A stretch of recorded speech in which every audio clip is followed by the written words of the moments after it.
예, 드린 대로 동영상 촬영 가능하지만 사진 촬영은 좀 이따 따로 사진 촬영 시간을 드릴 테니까 좀 자제를 부탁드리고요. 네, 본격적으로 관객과의 대화를 시작을 하겠습니다. 이 영화를 감독하신 정성윤 감독님 소개해드리겠습니다.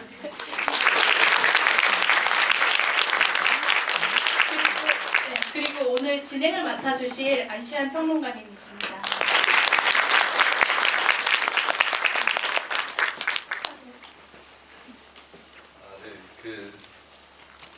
제가 분위기 파악 못하고 신하균 씨의 팬클럽 모르고 정인윤 씨 위주로 질문을 준비해 와서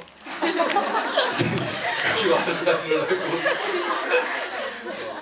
참으로 난감한 상황이었는데 지금 이렇게 많은 여성분들의 시선을 받은 적도 없어서 더 당황스럽고 남자가 감독님과 저밖에 없는 그런 상황에서 시비를 지내는 적도 없어서 더더욱 당황스럽고 참 그런 상황입니다. 어쨌든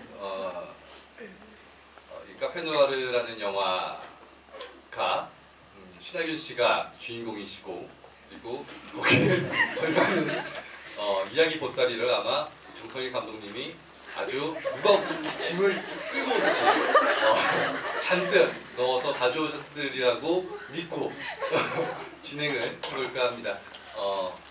먼저 이 영화가 작년 이맘때쯤에 개봉을 했었고 1년 정도의 시간이 지나서 이렇게 다시 관객을 만났습니다. 1년이라는 시간 동안 어느 정도는 벌써 자신이 원했던 반응 또 이런 반응이 나와? 이런 식의 벌써 어느 정도는 이 작품에 대한 평가들 또는 해석들 뭐 이런 것들이 벌써 이루어진 상태라고 보이고 뭐 앞으로도 계속 이루어지겠지만 이게 뭐 지금 당장 개봉작이 아니었기 때문에 1년 정도 지난 작품이기 때문에 그간 1년 동안의 어떤 관객들의 반응에 대해서 정성희 감독님이 느끼셨던 것들 이런 것들에 대해서 먼저 얘기를 간략히 듣고 좀 더 작품 안으로 들어보도록 하겠습니다. 일단 신하균 씨를 대신해서 감사드리고요. 하균 씨한테는 사실 오늘 와주십사 하고 좀 문자를 드렸었어요. 오늘 다음 영화에 관련된 미팅이 잡혀서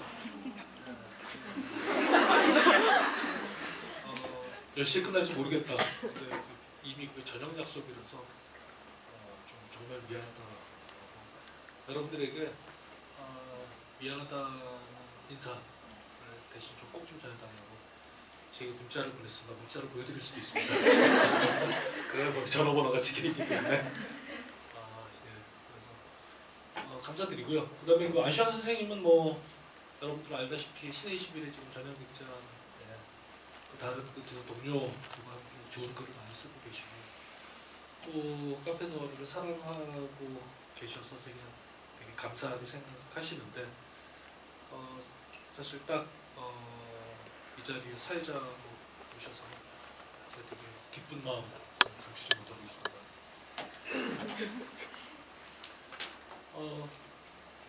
사실 영화가 처음 편집본이 나왔을 때 지금 맨 뒷자리에 앉아 계신 제작자분이 앉아 계신데 그분이 제일 황당한 표정을 줬습니다. 나보고 어쩌라고. 하지만 제가 위로를 했습니다. 여러분들이 이미 카페누아르에 대해서 지적하신 것처럼 신하균 화보집이다. 걱정하지 마라. 사람들이 좋아할 것이다 라고 생각했지만 그러나 이 시간이 부담이 될 거라는 생각을 했습니다. 그런데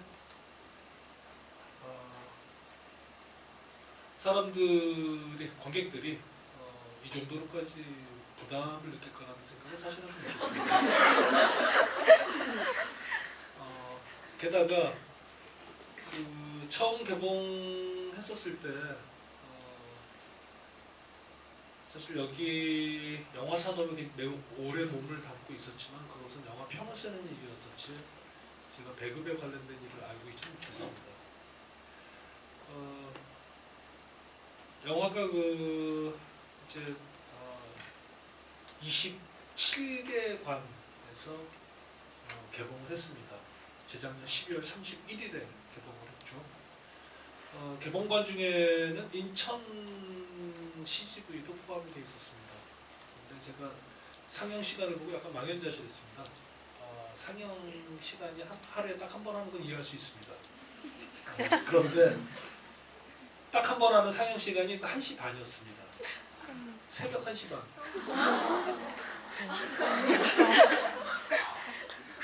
이제 끝나고 인천에서 차차 타고 집에 가는 배려인 것 같은데 말하자면 어떤 그런 걸 볼 때에 좀 망연자실한 표정이 있었습니다. 하지만 저는 뭐 만들어진 영화에 대해서 칭찬을 하건 뭐 비판을 하건 비난을 하건 어떤 말을 하더라도 그건 관객의 권리라고 생각하는 쪽입니다. 그것을 그 의견에 대해서 제가 환호할 이유도 없고 맞받아칠 이유도 없다고 생각하는 겁니다. 그건 전적으로 관객의 권리입니다. 그래서 저는 단지 제가 바라는 건 단 한 가지입니다. 여기 앉아 계신 분들께 질문 드리고 싶은 건 이겁니다.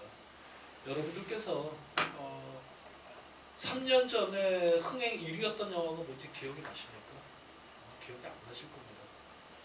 대중의 환호라는 건 단지 그 계절에 잠깐 소란을 떨고 지나가는 것이라는 게 제가 오랜 시간 동안 영화를 보면서 경험한 것이었습니다. 제 바람은 이 영화가 시간을 견뎌줬으면 하는 겁니다. 그래서 이 영화가 개봉한 지 1년이 지났는데 물론 박윤 씨 감사합니다. 또 여러분들과 만나게 됐습니다만 내년에도 5년 후에도 10년 후에도 사람들이 문득 생각나서 나는 청계천을 가면 이상하게 이 영화가 생각나. 혹은 남산에 올라가서 문득 이 영화가 생각나. 혹은 어느 몹시 쓸쓸한 날, 밤이 끝날 것 같지 않은 날, 그래서 끝날 것 같지 않은 영화가 보고 싶어 했었을 때 이 영화를 10년 후에 누군가 끝내주면 마치 우리들이 집에 책을 사놓는 이유는 그 책을 언제든지 꺼내볼 수 있고 싶기 때문이 아니던가요? 여러분들께서 좋은 소설, 좋은 시집을 구태여 책을 사서 사과에 꽂아놓을 때 그거를 그냥 어느 시간이든지 늘 보기 위해서가 아니라 어느 시간 갑자기 그 책이 정말 간절하게 나를 부르고 있는 듯한 느낌? 그 책이 그때 그 책을 꺼내보기 위한 일터인데 이 영화가 여러분들이 끝날 것 같지 않은 밤, 그 시간에 좋은 친구, 여러분들이 위로받을 수 있는 그런 순간, 그 장면을 찾아보고 싶어 하는 대목이 있다면 저는 그것으로도 이 영화가 충분히 세상에 있어야 할 만한 이유가 있지 않는가라고 생각하는 쪽입니다. 자, 답변이 잘됐나요? 들어보셔서 잘 아시겠지만 말투가 영화 속 신하균 씨의 말투와 다르지 않습니다. 그러니까 여러분들은 신하균 씨가 얘기하고 있다라고 생각하시고 영화 속 말투로서 얘기하고 있구나 라고 생각하시면 된다는 거죠. 예. 어쨌든 시간을 견딘다는 것, 정성일 감독님의 가장 큰 매력은 글로써 영화를 보기 전에 글로써 먼저 경험을 했었는데 글을 읽다 보면 상투적이고 진부한 단어들을 곧잘 쓰십니다. 보통 다른 글에 다른 사람이 그 단어를 선택해 썼다면 피식하고 유치한데 넘어갈 단어들인데 저는 그 단어들이 그곳에 마땅히 있어야 된다라는 느낌을 받곤 합니다.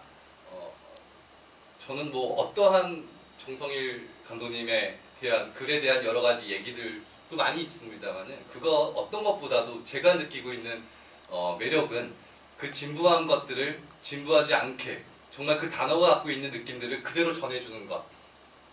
저는 거기에 있다고 생각하거든요. 지금 정성일 감독님이 절실하다라는 단어를 사실 몇 번 썼습니다. 근데 그 절실하다는 단어가 이렇게 절실하게 느껴지는 경우는 많지 않죠.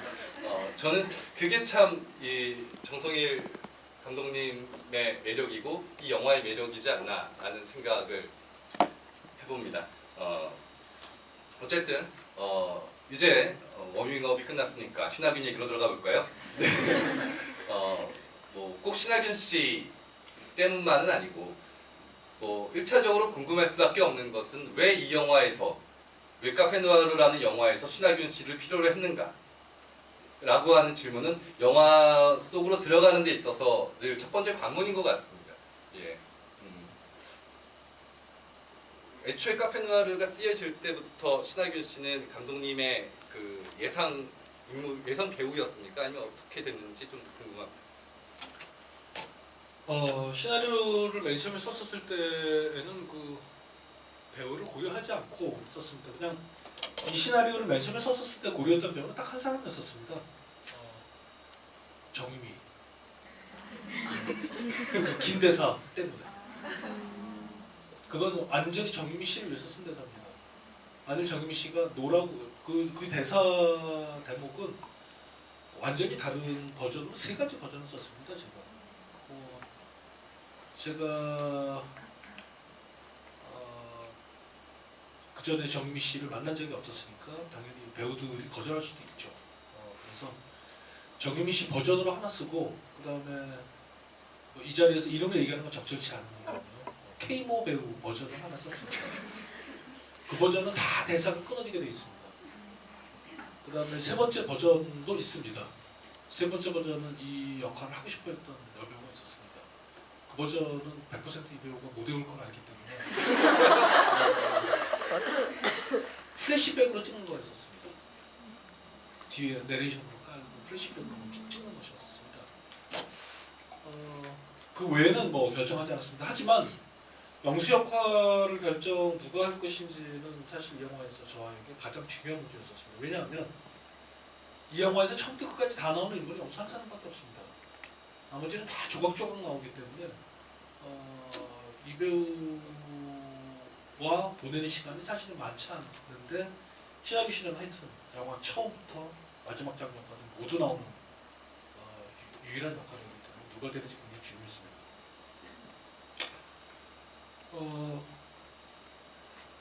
프로듀서에게 올려주었었던 그 명단이 몇 사람 있었습니다.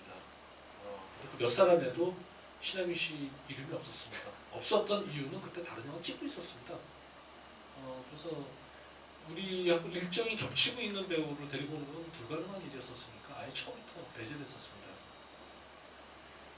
그래서 첫 번째 A 배우에게 시나리오를 보냈습니다. A 배우가 읽고 나서 시나리오가 돌아왔습니다.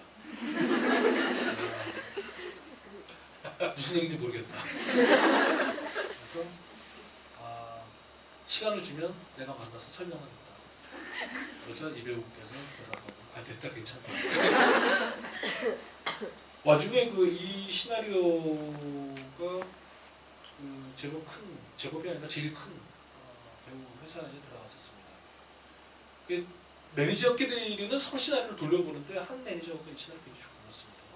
자기가 관리하는 그 K 배우에게 줬는데 이 K 배우가 되게 유명한 배우입니다. 제작자가 몹시 아쉬워하는 이 배우가 됐더라면 바로 파이낸싱 됐을 거다라고 얘기하고 이 배우가 밤 10시에 문자로 전화가 왔습니다.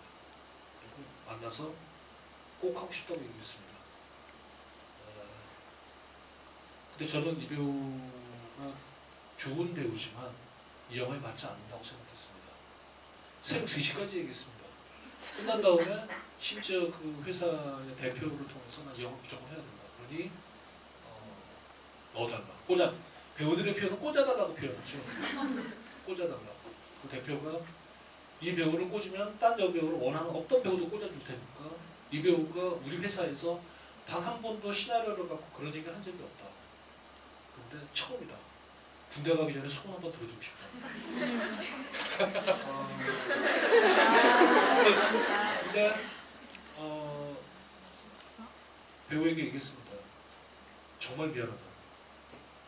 나는 당신이 최선을 다할 때 만나고 싶다. 최선을 내 이미지로 만날 수 있는 영화에서 다시 만나고 싶다. 라고 얘기했습니다. 와중에 이런저런 것들이 다 잘 안 되고 그 와중에 심지어 이 영화가 제작이 미뤄졌습니다. 완전히 한 시즌이 미뤄졌습니다. 이 영화는 겨울에 찍어야 됐었기 때문에 결국 완전히 1년 뒤로 더 미뤄지게 됐습니다. 그때 문득 접촉하지 않았던 신하균 씨가 떠올랐습니다. 그래서 근데 송강호 씨는 제가 잘 여러 번 만났고 인사도 하고 그런 배우지만 이상하게 현장에 비평가로서 방문을 해도 사실 저는 현장에 자주 가는 감독이 비평가를 했었습니다. 근데 한 번도 이상하게 신하균 씨는 현장에서 본 적이 없었습니다. 사실 안면이 없었던 배우에게 얘기를 꺼내는 건 쉽지 않은 일인데 시나리오를 보냈습니다. 근데 어떤 이유에서인지 신하균 씨가 만나고 싶다는 답이었습니다. 그래서 정말 그러니까 저는 보내서 어쩌면 거절을 할지도 모른다에 52%를 걸고 있었는데 저는 확률은 항상 두 개입니다. 51대 49. 근데 답이었습니다. 사실 저는 배우에 대해서 뭐 어떤 감독들은 직관적으로 결정하고 어떤 감독들은 인연으로 결정하고 어떤 감독들은 안면으로 결정하고 어떤 감독들은 인기로 결정하는데 저는 공부로 결정합니다. 그 배우를 결정하기 전에 그 배우의 영화와 인터뷰를 있는 대로 읽어봅니다. 신하균 씨를 만나기 전에 신하균 씨 인터뷰를 만나기 전에 5년간의 인터뷰를 다 프린트를 해가지고 올렸습니다. 다 읽었습니다. 신하균 씨를 영화에서 볼 때 사실 저는 부담스러운 배우였었습니다. 왜냐하면 여러분들이 저보다 더 잘 알다시피 신하균 씨의 대부분의 역할은 미쳤거나 바보거나 약간 광기 쪽이지 않습니까? 항상 그 큰 연기를 하고 또 종잡을 수 없는 성격이거나 이런 쪽이었습니다. 근데 영화를 보면서 항상 늘 그런 생각이 있었습니다. 이게 전부가 아닐 텐데. 근데 문제는 이제 이게 배우가 이게 내가 가고 싶은 길이야 하면 고치기 되게 힘듭니다. 그래서 제가 자기가 가장 잘할 수 있는 거라고 생각하기 때문에 선택하기 되게 힘들어집니다. 근데 인터뷰에 문득 이 대목을 읽었습니다. 제가 예전에 몸담았던 잡지 키노에서 한 인터뷰였었는데 거기 이런 말을 했습니다. 자기는 맨 처음에 키가 작았기 때문에 키 큰 미남 배우가 아니라는 사실 처음부터 알고 있었다고 대답했습니다. 그러면서 그래서 자기가 롤모델로 삼는 배우는 제임스 딘이었답니다. 학교 다닐 때는 리바이스 청바지만 입고 다니고 일부러 말도 안 하고 항상 벽에 기대 서 있고 이렇게 늘 인상 쓰고 있는데 선배인 장지인 감독님들이 너 어디 아프냐? 제임스 딘인데요. 그런 거 하지 말고 내가 보기엔 너는 쇼펜이다. 쇼펜 같은 역할을 해보면 어떻겠냐 라고 얘기를 했답니다. 그때부터 쇼펜 영화를 열심히 보면서 만일 연출자들이 나에게 쇼펜을 원한다면 그것도 좋다라는 생각을 했답니다. 그런데 그걸 딱 하는 순간 문제는 너무 작은 겁니다.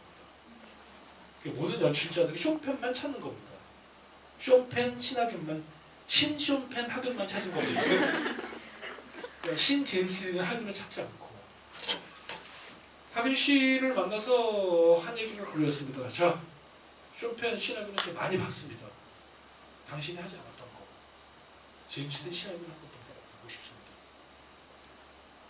그러면 우리는 같이 할 수 있을 거고 아마도 우리는 함께 당신이 한 번도 보여주지 않은 모습을 볼 수 있을지 모르겠습니다.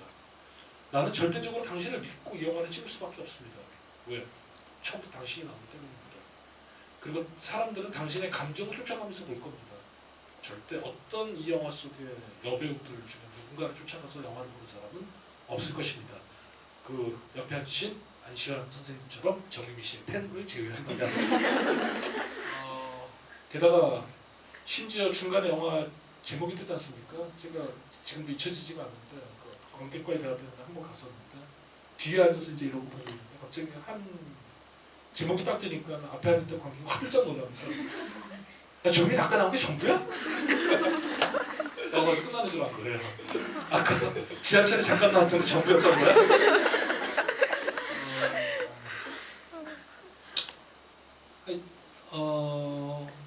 아기 씨한테 얘기를 했고 신하기 씨도 신하기 씨 굉장히 영리한 배우입니다. 금방 그 말이 무슨 말인지 알아챘습니다. 그래서 신하기 씨가 예 한번 해봅시다. 됐습니다. 그리고 그해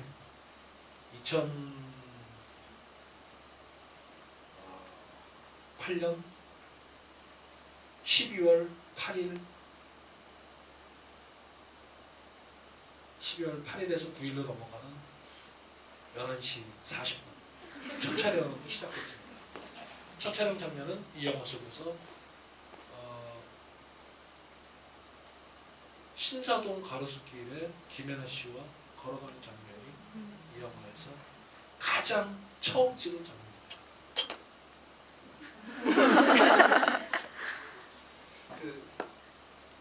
이제 앞에 대략적인 캐스팅이나 뭐 그런 얘기를 들으셨을 테니까. 질문도 있으신 것 같아요. 아 그래요? 아, 손을 들어서 관객분 질문인데. 네, 그러겠습니다. 예.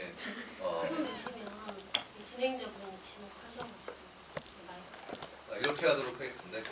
일단은 제일 먼저 드렸으니까 제가 기회를 드리도록 하고요. 질문하시고 뭐 제가 약간 부연할 게 있으면 부연하고 이런 식으로 하도록 하겠습니다.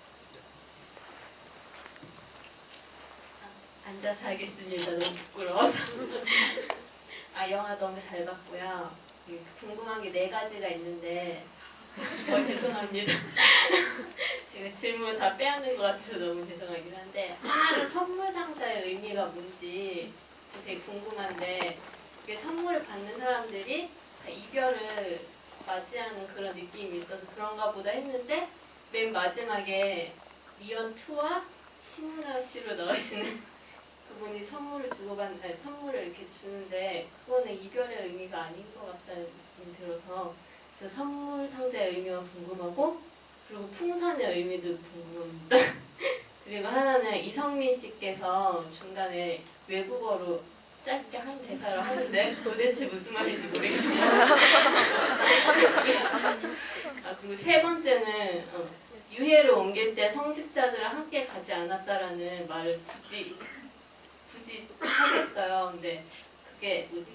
기독교를 약간 비판하는 의미인 건지 아니면은 그런 것도 좀 궁금하고요. 그리고 하나는 청계천에서 한복 입은 여자가 등장을 하는데 그것도 궁금합니다. 얘기하신다고 해서 분석해 하셨습니다.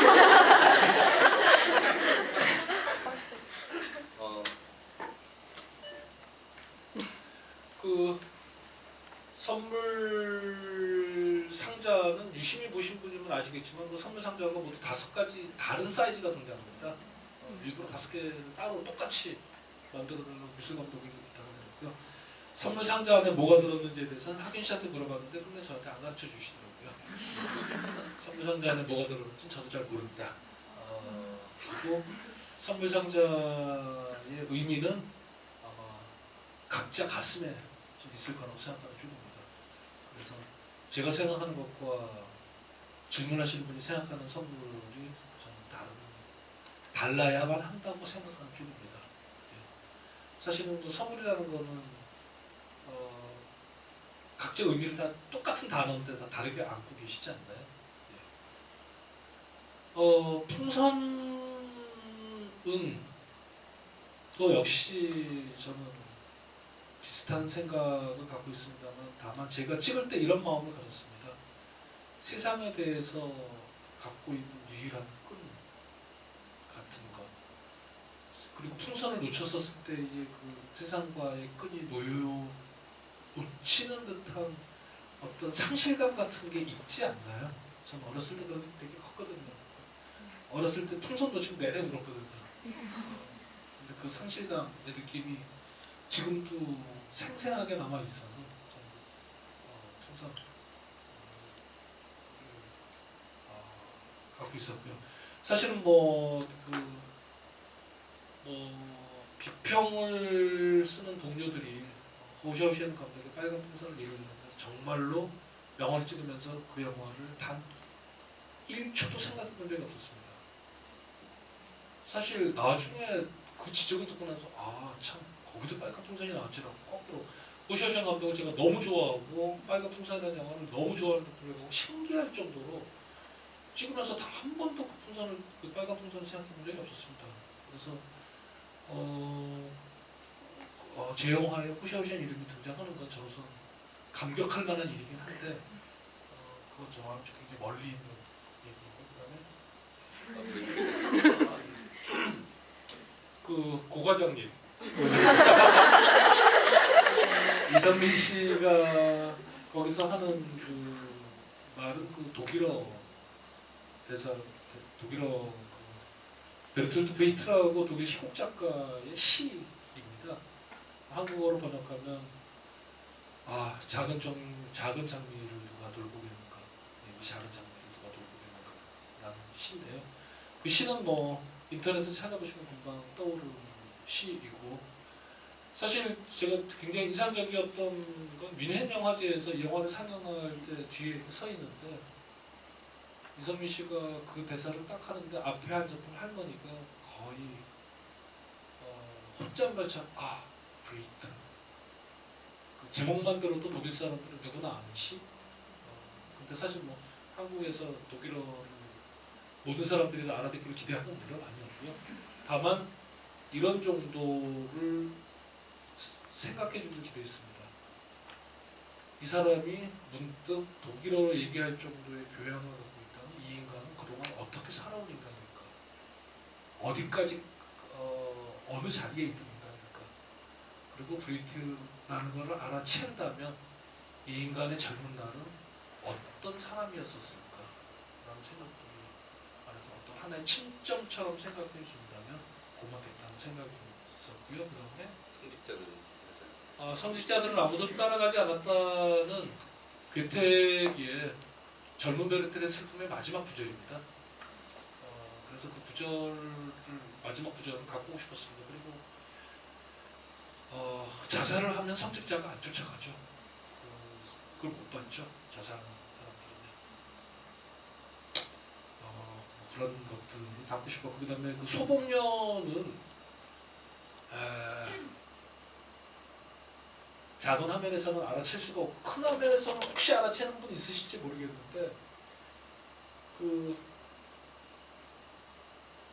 신하균 씨가 김혜나 양을 기다리면서 커피숍에 앉아 있을 때 한 여자가 안경 쓰고 막 노트북에 뭐 치다가 말고 저 잠깐만요. 아니구나. 혹시 이런 얘기 들어본 적 없으세요? 라고 얘기했던 그 정지혜 씨가 소복 입고 안경 끼고 서 있는, 안경으로 좀 알아채기를 바랬습니다. 사실 소복에다가 안경을 끼지는 않지 않습니까? 선글라스를요. 근데 똑같은 선글라스거든요. 이거는 사실 어디에다가도 밝히지 않은 건데, 만약에 그 것까지 알아채는 사람이 있다면, 사실은 그 파트 2에 파트 1에 나왔던 사람들이 다 나옵니다. 어떤 형식으로든 간에 파트 1에 나왔던 파트 2에 다 나옵니다.